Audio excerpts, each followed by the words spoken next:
बिस्मिल्लाहिर्रहमानिर्रहीम। स्टूडेंट्स कैसे हैं आप लोग? Hope you are all doing well. अच्छा, लास्ट जो लेक्चर था हमारा, प्रीवियस लेक्चर में हमने डिस्कस किया था about the atom and molecule. उसके बाद हमने आयन और मॉलिक्यूलर आयन के बारे में डिस्कस किया। Chapter number first basic concepts के बारे में हम डिस्कस कर रहे हैं, तो उसी को हम आगे कंटिन्यू रखेंगे। एटम को जब हमने स्टडी कर लिया है तो अब मज़ीद हमने ये देखना है कि हम एटम का रिलेटिव एटॉमिक मास किस तरह से मेजर कर सकते हैं, या हम जो एटॉमिक मास एटम की जब हम बात कर रहे हैं तो एटम को हम किस तरह से मेजर करेंगे, उसका मास क्या है, हमारे पास कौन से ऐसे इंस्ट्रूमेंट है जिसके ज़रिए से हम किसी भी एटम का जो है वो मास डिटरमाइन कर सकते हैं। तो सबसे पहले मैं आपको ये बताऊं, जो टॉपिक है रिलेटिव एटॉमिक मास, इसका मतलब क्या है। एटॉमिक मास का मतलब हम किसी भी एटम का मास फाइंड कर रहे हैं, और रिलेटिव का मतलब क्या है कि हम एटम का जो मास होगा उसको डायरेक्टली मेजर नहीं कर सकते। क्यों मेजर नहीं कर सकते, इसकी भी रीज़न है, वो भी हम डिस्कस करते हैं। रिलेटिव एटॉमिक मास का मतलब होगा किसी भी एटम का मास हम किसी एक स्टैंडर्ड स्केल या स्टैंडर्ड एटम के साथ रिलेट करके उसको मेजर करेंगे, इसलिए हम इसको कहते हैं रिलेटिव एटॉमिक मास।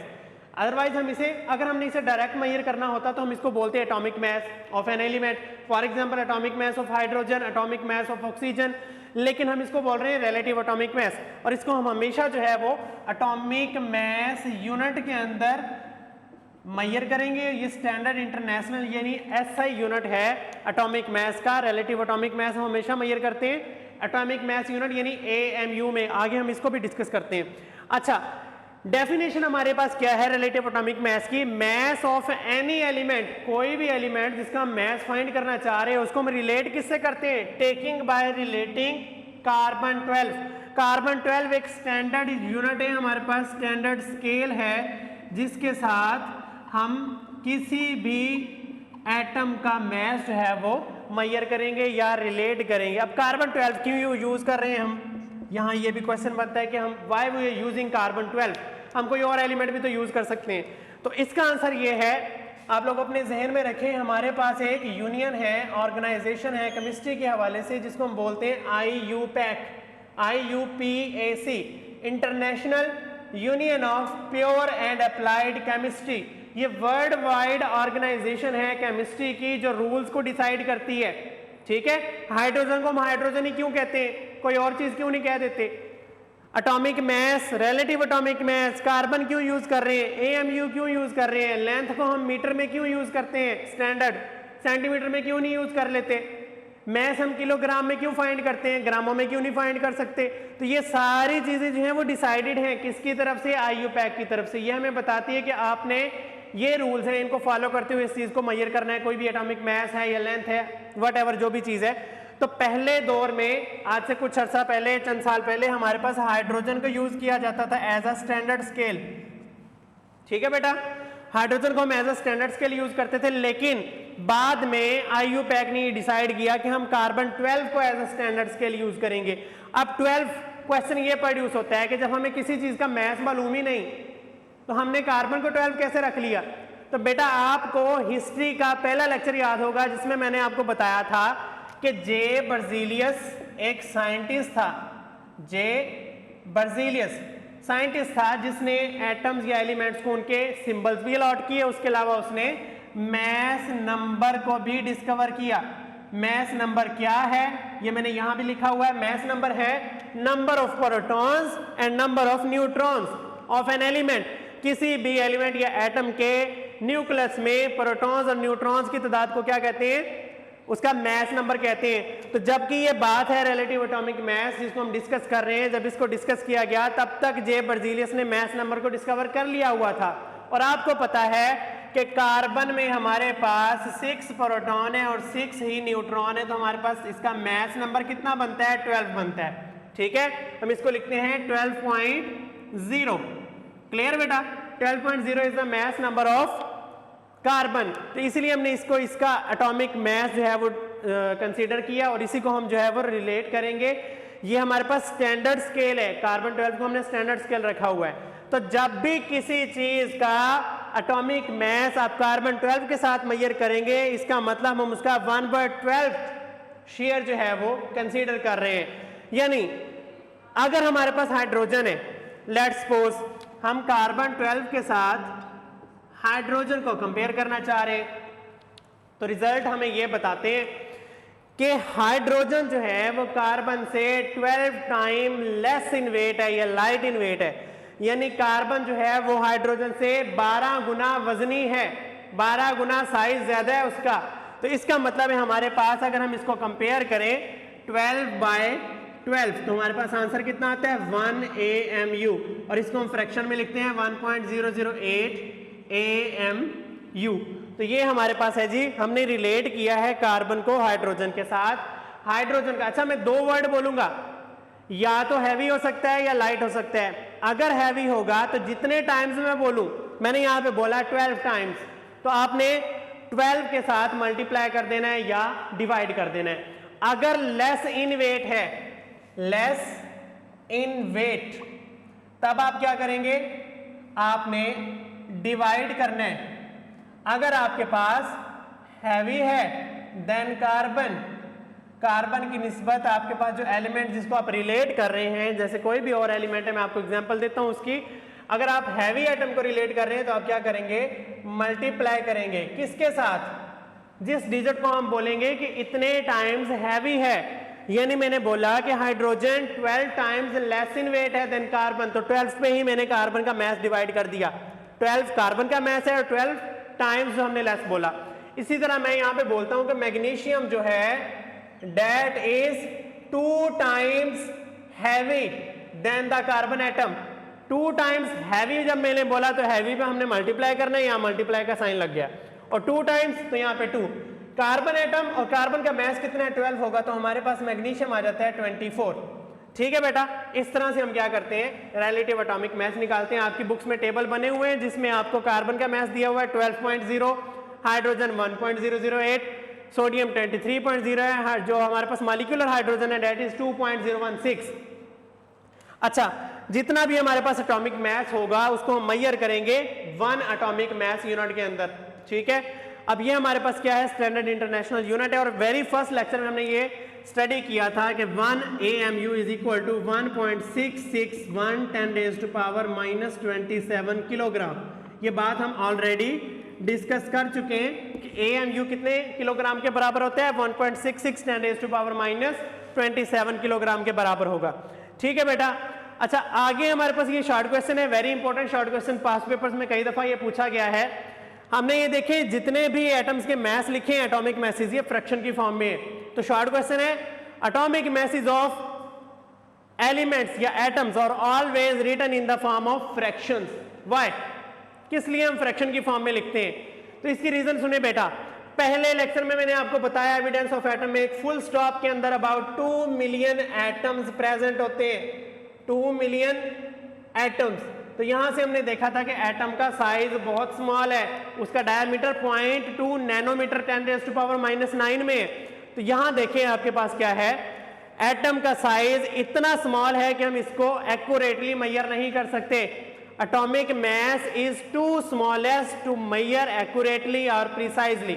इतना स्मॉल आपके पास एटम का मास होगा कि हम इसको प्रिसाइजली या एक्यूरेटली मुकम्मल तौर पे सही तरह से मेजर नहीं कर सकते। उसके अलावा क्या है, there is no physical balance to measure the atomic size. हमारे पास कोई फिजिकल बैलेंस नहीं है, कोई तराजू नहीं है जिसमें हम एटम को तोल के बता दें जी इसका इतना वेट है, ये 8 किलो का है, 8 ग्राम का है, 10 kg का है, ठीक है 5 kg का है, हम इस तरह से नहीं बता सकते। एटम का जो साइज है, जो एटॉमिक मास है, वो इतना स्मॉलेस्ट है कि आप उसे किसी बैलेंस में तराजू में नहीं तोड़ सकते। तो इसलिए आप क्या करते हैं, एटॉमिक मास को हमेशा फ्रैक्शन की फॉर्म में लिखते हैं। जितनी छोटी वैल्यू होगी, स्मॉलेस्ट वैल्यू होगी, वो फ्रैक्शन की फॉर्म में आएगी। ठीक है बेटा, आप लोगों ने मैथ में पढ़ा है कि जितनी हमारे पास वैल्यू कम होती जाती है वो फ्रैक्शन में आनी शुरू हो जाती है, वो पॉइंट से भी फिर पीछे जाना शुरू हो जाती है, 0.00 समथिंग। ठीक है बेटा, तो ये हमारे पास है रिलेटिव एटॉमिक मास। मैं दोबारा रिपीट कर रहा हूं, इसमें हम क्या करते हैं कि किसी भी चीज का एटॉमिक मास जिसको हमने रिलेट करना होता है, जिसको फाइंड करना होता है, उसको हम क्या करते हैं, कार्बन 12 के साथ रिलेट करेंगे, मेजर करते हैं एटॉमिक मास यूनिट में। ये है 1.66 10⁻⁻27 किलोग्राम। और उसके बाद है हमारे पास, इसको हम फ्रैक्शन में क्यों लिखते हैं, तो 2 ही रीजन है हमारे पास, there is no physical balance to measure the atomic size. And further उसके बाद क्या है कि एटॉमिक साइज का जो एटॉमिक मास है वो इतना स्मॉलेस्ट होता है कि उसको हम एक्यूरेटली मेजर नहीं कर सकते, यानी डायरेक्ट हम उसकी मेजरिंग नहीं कर सकते फुल डिजिट्स के अंदर, तो इसलिए हमारे पास जो है वो फ्रैक्शन के अंदर उसकी रीडिंग्स आती हैं। क्लियर?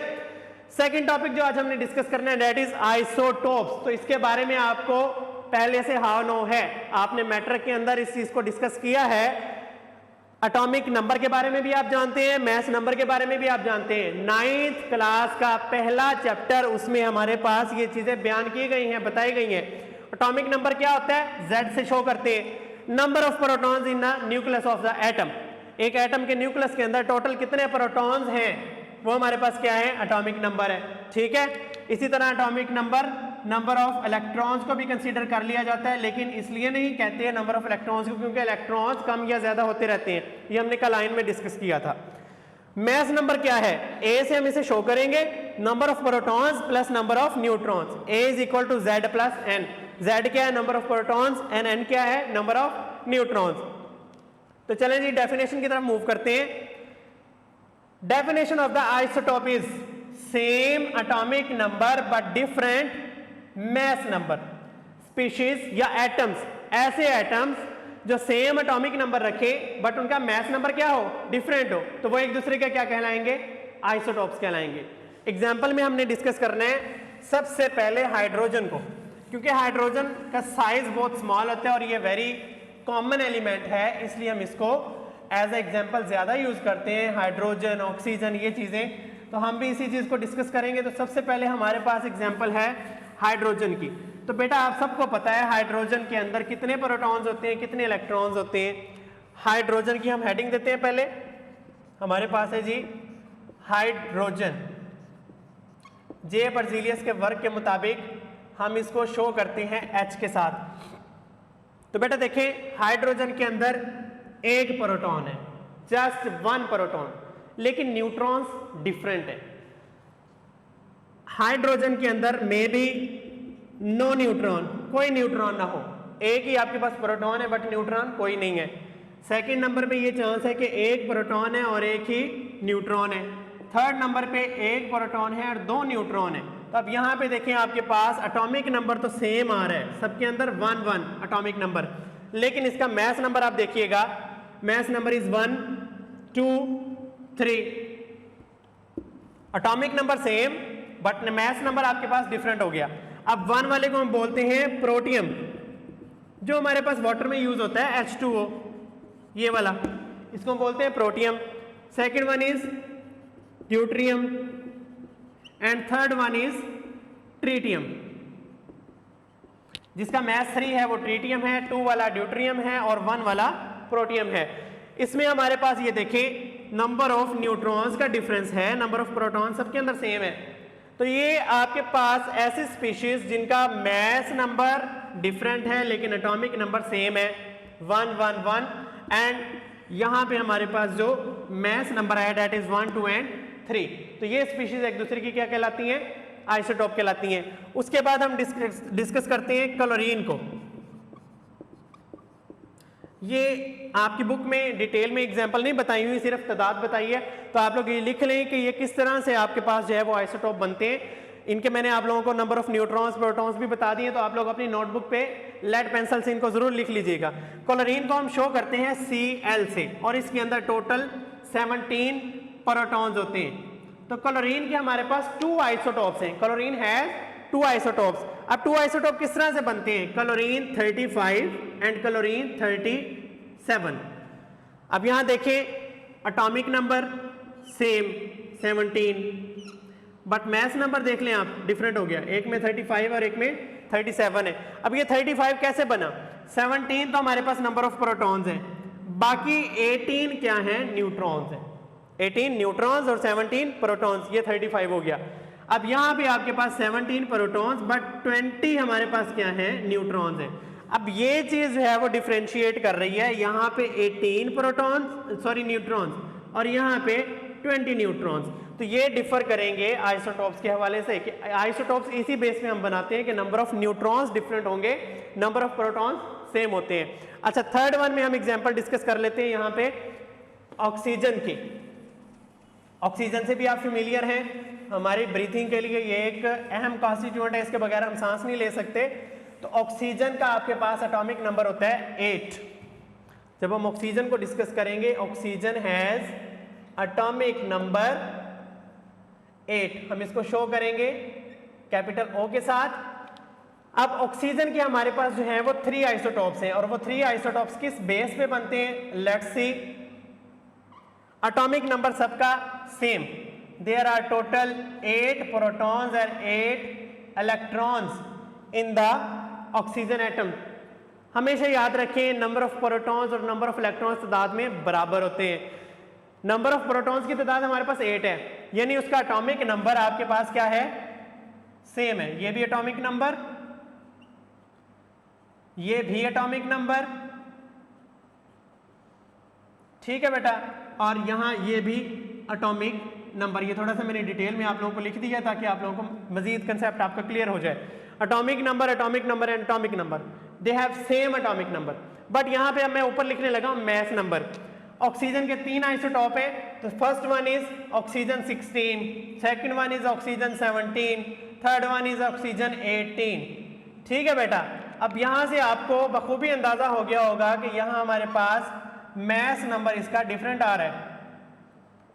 एटॉमिक नंबर तो सेम था 8, 8 एंड 8, जबकि मैस नंबर आप देख लें, मैस नंबर यहां पे हमारे पास जो है वो 16 है, यहां पे मैस नंबर 17 और यहां पे मैस नंबर 18। अब हम कैलकुलेट करते हैं कि 17, 18 कैसे आ गया, 16 कैसे आ गया। 8 तो हमारे पास प्रोटॉन्स हैं, 8 में हम 8 ऐड अप करेंगे तो हमारे पास 16 बनता है, यानी हमारे पास जो नंबर ऑफ न्यूट्रॉन्स हैं वो 8 है। यहाँ नंबर ऑफ न्यूट्रॉन्स 8 है, हम यहाँ पे मेंशन कर देते हैं नंबर ऑफ न्यूट्रॉन्स 8। यहाँ पे 17 कैसे बना, 8 आपके पास प्रोटॉन्स हैं और 9 आपके पास न्यूट्रॉन्स हैं, ये नंबर ऑफ न्यूट्रॉन्स आ गए, नंबर ऑफ न्यूट्रॉन्स। तो नंबर ऑफ न्यूट्रॉन्स आपके पास यहाँ पे 9, यहाँ पे 8, यहाँ पे 9, डिफरेंट हो रही है। और यहाँ पे 8 + 10, ये 10 क्या आ गया, नंबर ऑफ न्यूट्रॉन्स। तो आपने देखा तीनों आइसोटॉप्स के अंदर नंबर ऑफ प्रोटॉन्स सेम है, लेकिन नंबर ऑफ न्यूट्रॉन्स डिफरेंट आ रहे हैं, यहाँ पे 8, 9, 10। तो नंबर ऑफ न्यूट्रॉन्स के डिफरेंस होने से आपके पास आइसोटॉप्स प्रोड्यूस होते हैं। अच्छा, अब यहाँ पे एक और चीज मैं यहाँ पे डिस्कस करना चाहूंगा। देखिए, जितने किसी स्पीशी के अंदर प्रोटॉन्स होते हैं उतने इलेक्ट्रॉन्स होते हैं। An atom has same electron and same proton. मतलब क्या, अगर ऑक्सीजन में 8 प्रोटॉन्स हैं तो इसका मतलब ऑक्सीजन में 8 ही इलेक्ट्रॉन्स हैं। तो इलेक्ट्रॉन और प्रोटॉन की तादाद डिफर नहीं करती, बराबर होते हैं, सिर्फ न्यूट्रॉन डिफरेंट करता है। इस बेस पे हम यहाँ पे 2 पॉइंट्स निकालेंगे। अगर उसके अंदर इलेक्ट्रॉन्स की तादाद सेम है, आइसोटॉप्स के अंदर, तमाम आइसोटॉप्स के अंदर इलेक्ट्रॉन की तादाद सेम होती है, और आपको पता है जितने भी रिएक्शन होते हैं केमिस्ट्री के अंदर वो सारे इलेक्ट्रॉन्स की वजह से होते हैं, प्रोटॉन की वजह से रिएक्शन नहीं होते। प्रोटॉन की वजह से सिर्फ फिशन और फ्यूजन रिएक्शन होती हैं, वो आप मैट्रिक में या आप आगे एफएससी के अंदर पढ़ेंगे, फिजिक्स के अंदर के, जिससे हम एटॉमिक बम और हाइड्रोजन बम बनाते हैं, वो हमारे सिलेबस का हिस्सा नहीं है। हमने पढ़ना है कि जो जनरल हमारे पास रिएक्शन होते हैं वो इलेक्ट्रॉन्स की वजह से होते हैं। जब सबके अंदर इलेक्ट्रॉन की तादाद सेम है तो इनकी केमिकल प्रॉपर्टीज, यानी इन सब के रिएक्शन भी सेम होंगे, they have same chemical properties. But चूंकि न्यूट्रॉन्स की तादाद डिफरेंट है तो हमारे पास जो फिजिकल प्रॉपर्टीज होंगी वो डिफरेंट होंगी, they have different physical properties. ठीक है बेटा, अगर हम इनके रिएक्शन करवाएंगे, इनमें से किसी का भी रिएक्शन करवा लें, ऑक्सीजन 8, 16, 17, 18, किसी का भी रिएक्शन करवा लें, रिएक्शन तीनों के सेम होंगे, लेकिन दिखने में जो इनकी शक्ल सूरत है, जो इनकी फिजिकल प्रॉपर्टीज हैं वो डिफरेंट होंगी। इसका मेल्टिंग बॉइलिंग पॉइंट अलग, इसका मेल्टिंग बॉइलिंग पॉइंट अलग, इसका मेल्टिंग बॉइलिंग पॉइंट अलग होंगे। ठीक है, इसकी विस्कोसिटी, इसका फ्लो अलग, इसका फ्लो अलग, इसका फ्लो अलग, इसकी शक्ल और सूरत और तरह से होगी, इसकी और तरह से, और इसकी और तरह से होगी। ठीक है। लेकिन जब आप रिएक्शन करवाएंगे तो रिएक्शन तीनों के सेम होंगे, क्योंकि रिएक्शन में इलेक्ट्रॉन इन्वॉल्व होते हैं और इलेक्ट्रॉन की तादाद आपके पास सेम है, तो they have same chemical properties but different physical properties. तो इस तरह से आपकी बुक में डिफरेंट एटम्स के, एलिमेंट्स के आइसोटॉप्स मेंशन है, उनको आपने एमसीक्यूज के लिए याद रखना है। जिस तरह से आपको यहाँ पे एक और बता दूं, नाइट्रोजन एटॉमिक नंबर हमारे पास है 7। तो नाइट्रोजन को जब हम डिस्कस करते हैं, they have 2 isotopes, nitrogen 14, nitrogen 15। तो 7 + 7 14 एंड 7 + 8 15। तो यहाँ पे आप देख लें न्यूट्रॉन्स की तादाद डिफरेंट हो गई है। तो ये आज का हमारा टॉपिक था, जिसमें हमने रिलेटिव एटॉमिक मास को डिस्कस किया और उसके बाद हम आइसोटॉप को डिस्कस किया। हमने same atomic number, different mass number. और डिफरेंट मास नंबर आपके पास क्यों होता है? क्योंकि नंबर ऑफ न्यूट्रॉन्स की तादाद डिफरेंट हो जाती है। नंबर ऑफ न्यूट्रॉन डिफरेंट होने पे फिजिकल प्रॉपर्टीज डिफरेंट, लेकिन इलेक्ट्रॉन चूंकि सेम है तो केमिकल प्रॉपर्टीज आपके पास सेम होगी। इस तरह यहाँ पे मैंने आपको जो है वो डिफरेंट एटम्स के आइसोटॉप्स निकाल के और उनकी कैलकुलेशन करके दिखाई है। होप सो आप लोगों को कंप्लीट समझ में आ गया होगा। इसके बारे में आप लोगों ने मुझे बताना भी है कि आप लोगों को इसमें कौन कौन सी चीज़ें समझ नहीं आ रही। इसको डिस्कस करें, लिखें, अपने फोल्डर पे नोट्स बनाएं और उसके बाद इसको आप लोग आपस में जो है वो डिस्कस भी किया करें कि कौन सा कंसेप्ट आपका रह गया, और फिर आप जब कॉलेज में आएंगे होप सो आप लोगों के कंसेप्ट मजीद क्लियर हो जाएंगे। ठीक है बेटा, नेक्स्ट टॉपिक के लिए अल्लाह हाफिज़।